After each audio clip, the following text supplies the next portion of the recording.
శ్రీ గురుభ్యో నమః. జై గురుదేవ్.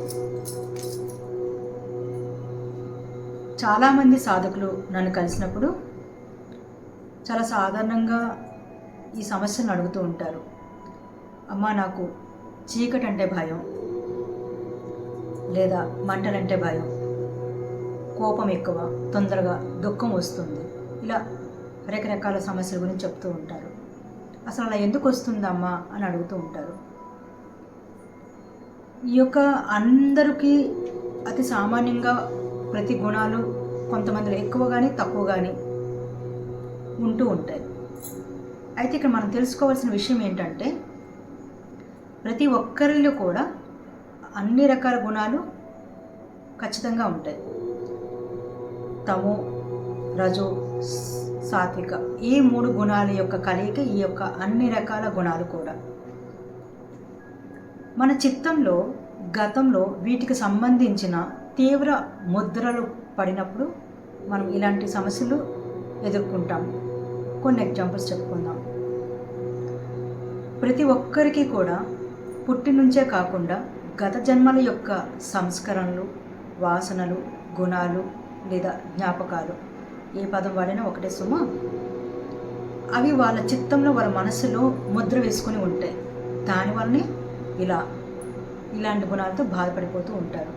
ఉదాహరణకి, గత జన్మలో ఎవరైనా సరే మంటల్లో పడి కాలిపోయి చనిపోయారు అనుకోండి, లేదా ఏదో లోయలో పడి చనిపోయారు అనుకోండి, లేదా నీటిలో మునిగి చనిపోయారు అనుకోండి, లేదా చీకటి కొట్లో బంధించబడి కొంతకాలం జీవించారు అనుకోండి. ఇలా ఏదైనా సమస్య, చనిపోయినప్పుడు అని కాదు సుమా, గత జన్మలో ఏదో ఒక జన్మలో ఈ యొక్క భయానికి లోనైతే గనక, అలాంటి భయానికి తీవ్రమైన బాధను అనుభవించి ఉంటే గనక ఆ యొక్క జ్ఞాపకాలు ఈ జన్మలో మనకి భయం అనే గుణం రూపంలో బయటపడతాయి.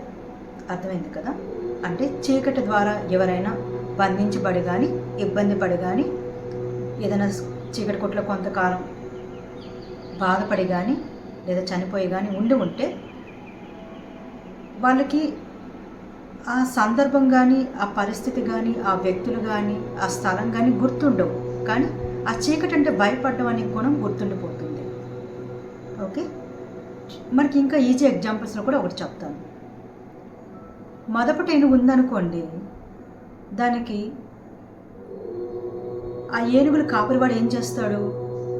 దాన్ని దారిలో పెట్టడానికి సంఖ్యలతో బంధిస్తాడు.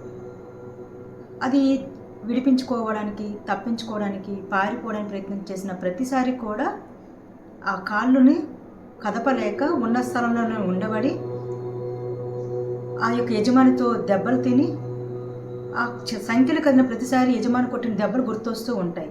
కొంతకాలం తర్వాత యజమాని ఏం చేస్తాడు? ఆ సంఖ్యలని ఒకవైపు తీసేస్తాడు. 2 కాళ్ళకు ఉండాల్సినవి, అంటే 4 కాళ్ళు ఉంటాయి అనుకోండి, వెనక 2 కాళ్ళు, ముందు 2 కాళ్ళకి జనరల్గా సంఖ్యలు వేస్తారు. అందులో ఒకటి తీసి ఒకటి ఉంచారు అనుకోండి, అది యాక్చువల్గా నడవగలదు. కానీ ఏమవుతుంది అంటే, అది కదిలినప్పుడు ఆ కాళ్ళకి ఆ సంఖ్యలు కదిలినా, ఆ శబ్దం వచ్చినా, ఆ స్పర్శ తెలిసినా, దానికి గతంలో జరిగిన ఆ బాధ గుర్తుండి అది కదలకుండా అక్కడే యజమాని చెప్పినట్టుగానే ఉండిపోతుంది. అలాగే ఈ క్షణంలో మనం భయపడవలసిన భయం మనకు లేకపోయినా, సందర్భం లేకపోయినా, పరిస్థితి లేకపోయినా, గతంలో మన జ్ఞాపకాలలో తీవ్రంగా ముద్దలు పడిపోయిన ఏదైనా ఒక గుణము వలన మనం దాని గురించి భయపడుతూ ఉంటాం. అలాగే ఇప్పుడు నేను ఇంతవరకు భయం గురించి మాత్రమే మాట్లాడాను. చీకటి కానీ, మంటలు కానీ, ఇలాగే ఏదో ఒక భయం గురించి చెప్పాను. అలాగే మనకున్న అన్ని రకాల గుణాలు కూడా గత జన్మలలో ఉన్న వాసనలు మాత్రమే. ఈ విషయం మనం అర్థం చేసుకోవాలి. కోపం, అసూయ, దుఃఖం, బాధ, ఇవన్నీ కూడా గుణాల రూపంలో చెప్పబడుతున్న మన లోపల లోతుల్లో, మన మనసులో, చిత్తంలో ముద్రించబడిన తీవ్రమైన ముద్రలు మాత్రమే. ఏ క్షణమైతే అది అర్థమవుతుందో అప్పుడు మనకి పరిస్థితుల మీద కానీ, వ్యక్తుల మీద కానీ, లేదా ఇంకే కారణాల వల్ల కానీ దానితో మనము బాధించబడము. అది తాత్కాలికమైనదే కదా అని వాటి నుంచి బయటపడి మనం సహజంగానే ఆ బంధనం నుంచి, ఆ బాధల నుంచి విముక్తి పొందుతాం. అర్థమైంది కదా అండి? జై గురుదేవ్.